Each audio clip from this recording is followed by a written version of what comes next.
In this video lecture, we're going to discuss APA style. In particular, we're going to focus on citation style. Let's talk about APA style generally first. What exactly is it? APA stands, of course, for American Psychological Association. APA style is a set of rules. It's used in the social sciences for structuring information, structuring manuscripts, formatting manuscripts, writing style. What are you going to say? How are you going to say it? It's also used for citing sources and referencing sources. In particular, let's talk about those last two because they are most relevant to you right now. You can get information about APA style in many places. For example, the Mothership, the publication manual. This is a fairly hefty book. It covers just about everything you would ever want to know about APA style and how to format. A little lighter weight is a concise guide. This is the one we're using for this particular class. You can also look on the APA style blog. It's a very useful source that I use all the time when I'm curious about what exactly am I supposed to do in this odd case. And you can also find citation generators. There are lots of them around. Some are better than others, but the point is they all exist. Citations. We need to talk about them because we need to figure out what are citations and when you need them. Citations are references. They tell a reader, hey, I took information from another source. This is the source where I found that information, and here's where you can find that information as well. When do you need these things? We're going to look at the next slide for that. You need these things if you are repeating information that is not common knowledge and you took from a source. So, are you repeating information that is not common knowledge? Are you repeating information that you took from a source? Yes or no? If the answer is yes, then you need to provide an in-text citation right next to the piece of information that you took and include a references list entry for that citation that says, hey, if you look in the back here, this short citation in the text tells you very briefly where I found it, and all the bibliographic information is in the references list so you can go find it yourself. If you are repeating something that is common knowledge, can't talk. If you're repeating something that is common knowledge and that you did not take from a source, then just keep on writing. No big problem, no citation needed. Let's talk in-text citations. There are three formats of these things. First one is a signal phrase. The second is a parenthetical citation. I like to call it a quote-unquote blob. And then you've got a combination of signal phrases and parenthetical citations. A signal phrase is phrases, words, they introduce and they may describe the source. So there's a difference there. Introduce just says, hey, this is what the source is called, or this is who wrote the source, something of that sort. You may also describe the source a bit, but that is really depending on, well, if you need to or not. We'll get into that in a little bit. But you have signal phrases. These are things in the main text that are meant to be read as part of the main discussion. Then you have parenthetical citations. I call them blobs because they're, well, blobs of text between parentheses. They contain reference information that allow a reader to go back to your references list and find the full-on bibliographic information. Then you've got a combo of the two. You have some sort of text that is about the source, introduces it, maybe describes it, and it's got a little blob of information that is necessary to fill out and give context to that particular signal phrase. So, you need to know that parenthetical citations are the most common in academic writing. In particular, we learn how to do them in APA style. People in business don't like them a whole lot. We're probably going to use footnotes or something like that. But the point being, since this is an academic class, we are using academic writing and we are learning APA style, we're going to use parenthetical citations. The thing that you're going to see second most commonly in APA and most commonly in formal workplace citations is if you are writing something up that is, again, formal, you're probably going to use some sort of combo with a little bit of text about the source and then a piece of information that again fills out information about the source you're talking about. The signal phrase, we very, very rarely see it in an APA format document, so the professional literature doesn't use these things a whole lot. Where do the citations go? Placing them is pretty easy. If you have a signal phrase, You can use that signal phrase as the entire citation, or you can do the combination. For example, Smedley, the noted musicologist, claimed in his 2008 analysis of lyrics to the Rush song Free Will that the band expresses a bizarre and ultimately disturbing love of sea urchins. What do we have going on here? This is a signal phrase. I'm going to highlight in red this bit here. What is it doing? It's introducing the source and telling a little bit about it. Smedley, the author of this source. Who is Smedley? He's a noted musicologist. That gives the reader some context here. Well, what else about this? Why is this a signal phrase? Well, he claimed in his 2008 analysis of lyrics to the Rush song Free Will. Oh, so this is the thing that we are talking about that Smedley wrote. So we have a person, we have information about the person, and we have information about the particular source that we are looking at. Again, this is not used very often in professional literature. This is used in popular writing very, very often. Here's an example of the combination that we're talking about. Fripp, 1999, discussed references to the color crimson in his book about lyrics to medieval court music. Very simply, look, Fripp, we are introducing a signal phrase. It's a very short phrase, one word, but we are introducing the author, and we have a little bit of information about the source. Fripp, his 1999 source.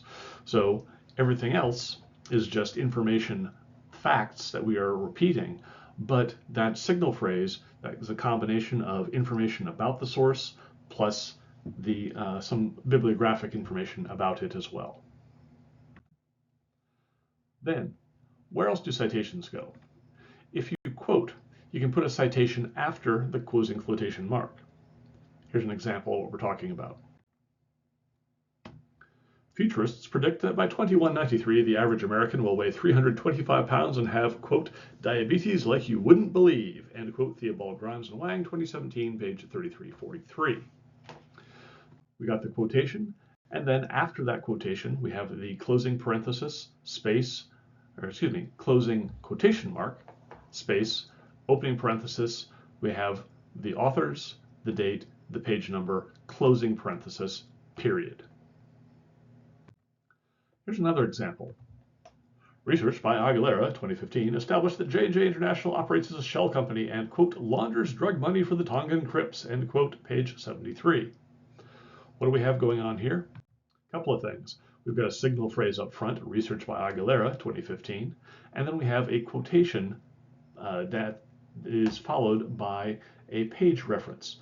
Please note, anytime you include anytime you include a quotation, you really need to include that page reference.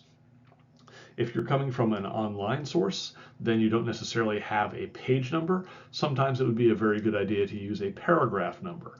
But then again, if you're an online source, you can probably just Control F and find that. So if you were doing a paper source of any sort, something that is page numbered, then I very strongly recommend you include those page numbers. If it does not have page numbers, consider using a paragraph number. A third idea for where citations go is if you summarize or paraphrase. You don't need again, quotation marks for summaries and paraphrases, but you do want to put a citation at the information's end to show that, hey, this isn't my original thought, I got this from somewhere. For example, Surf City's summer population had a female to male ratio of 2:1, Barry and Torrance, 1963, page 34. What are we doing here? Well, gee, look at this. We have summarized the information in a source, and we are providing a full-on citation that tells us where we found that piece of information in that source. There are exceptions to these rules, but they are the basic rules, so I would suggest keeping these in mind, in particular, every time you start thinking about, do I need a citation? Do you need to use a signal phrase, or do you need to use a formal citation? Well, it kind of depends. What do you want to emphasize? Do you want to emphasize the info itself, or do you want to emphasize the source that you got the information from? If you want to emphasize the information, and this is what we usually want to do in professional literature, we're going to use a parenthetical citation. On the other hand, if the source is important that you talk to be emphasized, and you need to talk about the source where you found it, then you can use a signal phrase. I'm going to provide you with an example of text that is written with a parenthetical citation and with a signal phrase, and you can see the difference in emphasis. So I've written two sentences. They have the same information. They're both taken from the Florida Museum of Natural History website. So I've paraphrased what they have to say. So we have a deep sea critter here. This friendly little fellow is a goblin shark. He's not particularly large. He's actually trying to bite at someone's arm there that's sticking out.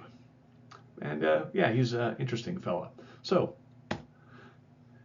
the goblin shark feeds by thrusting its jaw outward from its body, quote, like a catapult, end quote.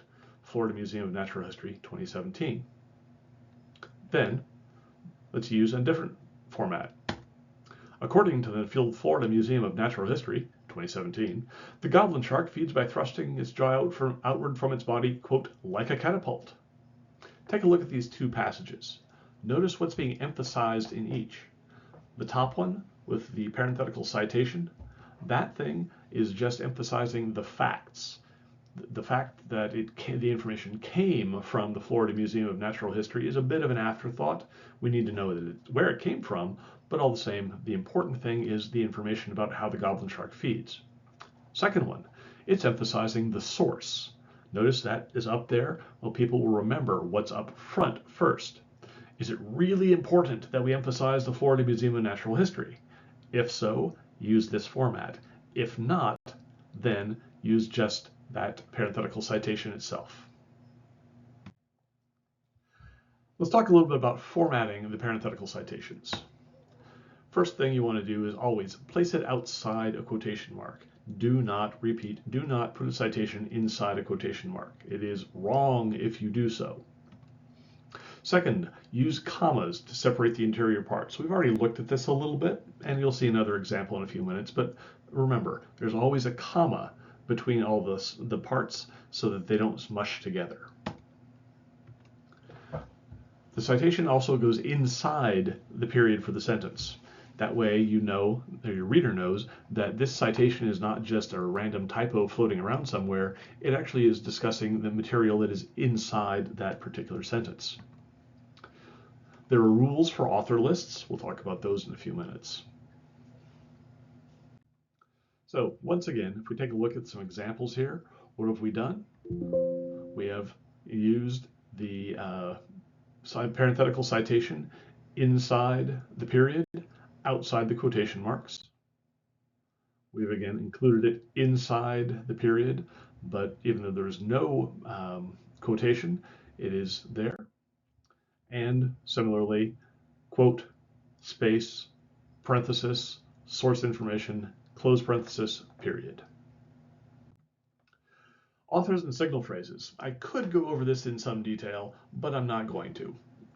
Basically, there are rules for if you have how many authors, then you need to use different formats for citing these people. Similarly, if you have an authors in the blob, the parenthetical citation, there are rules for how you do that, how many of them you name. Notice the ampersand is being used. I'm not going to go on in detail about this. This is covered in your readings. It's covered in your book. If you want to take another look at this example here, please pause the video, take a look. This is posted for your use. Come back to it anytime you like. Let's talk a little bit about references sections. Thus far, everything we've talked about is in the main text. Right now, let's talk about going to the end of your document and creating a references section. Every time that you mention a source, you absolutely must include it in a references section. It has to be a one-to-one correspondence. If it's in the main body, it is in the references. If it's in the references, it is in the main body. If there's a mismatch, that's a serious, serious problem. We need to discuss a couple of things. We need to discuss how to format a references page, and we need to discuss formatting publication information. I'm mostly going to focus on the first because the second, formatting publication info, there's a whole lot of wrinkles to it, but I want to give you some highlights that you need to keep in mind. So let's talk referencing the references page. The format generally matches the rest of your paper. You're just going to start a new page. If you are using a Mac, it is Command, hold on a second, what is it? Oh yes, Command Enter.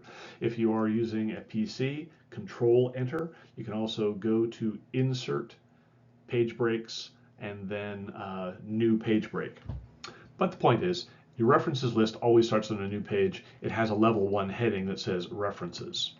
Continue your page numbering. So if you are on page 17, then your next page, the references, is page 18. Similarly, also continue the running header if you are using one, and you probably should if you have that many pages.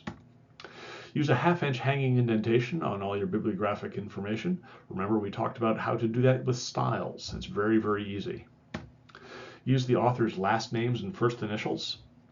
Remember, in APA style, we want to be anti-sexist, so we are concealing any hint about male-female authorship. This is just by name, last name, comma, initial, dot, space, initial, dot, that's it. Sentence case on most titles, but there's some wrinkles, of course, and there are italicization rules that you need to follow. They're from the Concise Guide. I can't list them all here because they get mildly complicated, but generally speaking, they aren't too difficult. So just whenever you are writing a references page entry, make sure that you look at the APA style guide, make sure that you are following the correct example. Required information. You need to include some data, if it exists, doesn't always exist, for every single listed source in your references list. The author, name or names, if there are more than one author. The publication date. This is especially important in the professional literature and the sciences because hard sciences, social sciences, whatever, information gets renewed and goes out of date. So you want to make sure that you have the most up-to-date information. The title of the work that people are going to be looking at, and the full publication data, so somebody can go find that information in the source that you are citing. The worst, it's a terrible, terrible thing if somebody tries to find your information and cannot, because then you become under suspicion of having made it up, and that is very, very bad. So all of this data is, pardon the pun, the core of every references list entry. Let's talk an example here. This is journal articles. So a journal article, we are going to include the author's names. We're going to include the publication date. We're going to include a title, and we're also going to include all the information that is necessary for someone to go find this thing, the source information, the publication data. So in this particular case, we're looking at a journal called the International Journal of Odd Things, volume 24, issue 3, pages 225 through 229. Notice the DOI thing there. That is a document object identifier. Now this source is completely fake. I totally made this thing up. But the point is that sometimes if you are going from a database or the DOI is a permanent link to find it somewhere on the web. This is really, really useful if you can find it. But a lot of sources just don't have that. So if you're going from a PDF file or a paper document, something like that, without a DOI, just include all the information you possibly can and go from there. That's the basics. There's a lot of stuff to know besides this, but it gets really detailed and kind of nitpicky, and there are a lot of edge cases, what if, in this case, that, you must. Don't worry about it too much. Realistically, you need to consult your Concise Guide. If you can't find it in the Concise Guide, look at the APA Style blog. If you can't find it in the APA Style blog, start looking at online sources as well. For example, I know the Purdue OWL, which stands for Online Writing Lab, is a good source. There are lots of citation generators, things like that. The thing is, when you're talking about the citation format, it is important you do your absolute best to make sure that it is correct. So find the best information you can. If there's conflicting information, sort of triangulate the results, but give the most weight to the official APA resources, and in particular, the most up-to-date resources. So Your concise guide is your friend in this case. You can use it for all sorts of possibilities.